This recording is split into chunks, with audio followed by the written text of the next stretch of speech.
नमस्ते दोस्तों, knowledge stories के एक और रोमांचक एपिसोड में आपका स्वागत है।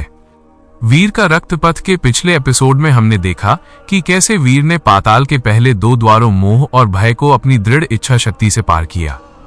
लेकिन अब चुनौतियां और भी गहरी और डरावनी होने वाली हैं। आज के एपिसोड 20 में हम वीर की उस यात्रा को देखेंगे जहां कदम कदम पर मौत का साया है। विंध्याचल की गहराइयों में जहां लावा की नदियां बह रही थीं, वीर खड़ा था। उसके त्रिशूल की नीली रोशनी उस अंधकार को चीर रही थी जो सदियों से यहाँ जमा था। आदित्य की ऊर्जा उसके भीतर अब स्थिर थी, लेकिन पाताल की दूषित हवाएं उनके मानसिक संतुलन को बार बार डिगा रही थीं। जैसे ही वीर आगे बढ़ा, उसके सामने एक विशाल मैदान आया जो जलते हुए कोयलों से भरा था। अचानक वहां उसके सामने अघोरस की एक विशाल छाया प्रकट हुई। वीर, तूने मेरे शरीर को नष्ट किया, अब मैं तेरी आत्मा को जलाऊंगा। छाया ने दहाड़ लगाई। वीर के भीतर क्रोध का उबाल आने लगा। उसे याद आया कि कैसे अघोरस ने उसके गांव को तबाह किया था। उसने अपना त्रिशूल उठाया, लेकिन तभी उसे आचार्य आर्यभट्ट की चेतावनी याद आई। पाताल में तुम्हारी सबसे बड़ी शक्ति शांति है।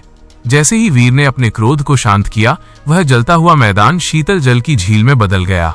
तीसरा द्वार क्रोध पार हो चुका था। चौथे द्वार पर वीर के सामने सोने और रत्नों के पर्वत खड़े थे। उसे स्वर्ग का सिंहासन दिखाया गया। वीर, ये सब तुम्हारा हो सकता है, बस इस युद्ध को यहीं छोड़ दो।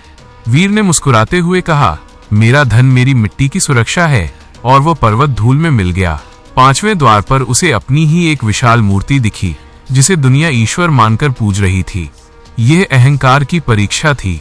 वीर ने उस मूर्ति के सामने सिर झुकाया और कहा, मैं केवल एक सेवक हूं। मूर्ति खंडित हो गई। यह द्वार सबसे कठिन था। यहां वीर को उन योद्धाओं के बीच खड़ा किया गया जो उसके आदेश पर युद्ध में मारे गए थे। उनकी चीखें वीर के कानों में गूंज रही थीं। आदित्य ने अंदर से कहा, वीर, ये बोझ हमें आगे नहीं बढ़ने देगा। वीर ने अपनी आंखें बंद की और उन आत्माओं से क्षमा मांगी। मेरा हर रक्त का कतरा तुम्हारे न्याय के लिए बहेगा। जैसे ही उसने अपना संकल्प दोहराया, रास्ता साफ हो गया।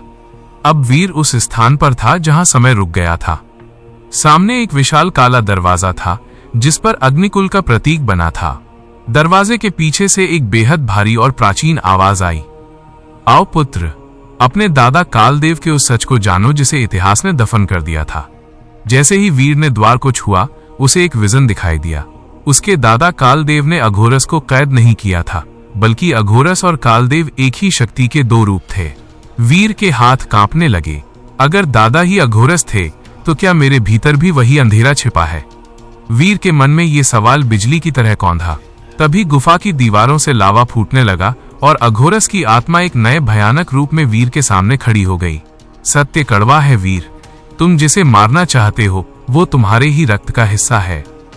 वीर अब एक ऐसी दुविधा में था जहां उसकी पहचान ही दांव पर थी। क्या वो अपने ही वंश के इस काले सच को स्वीकार कर पाएगा?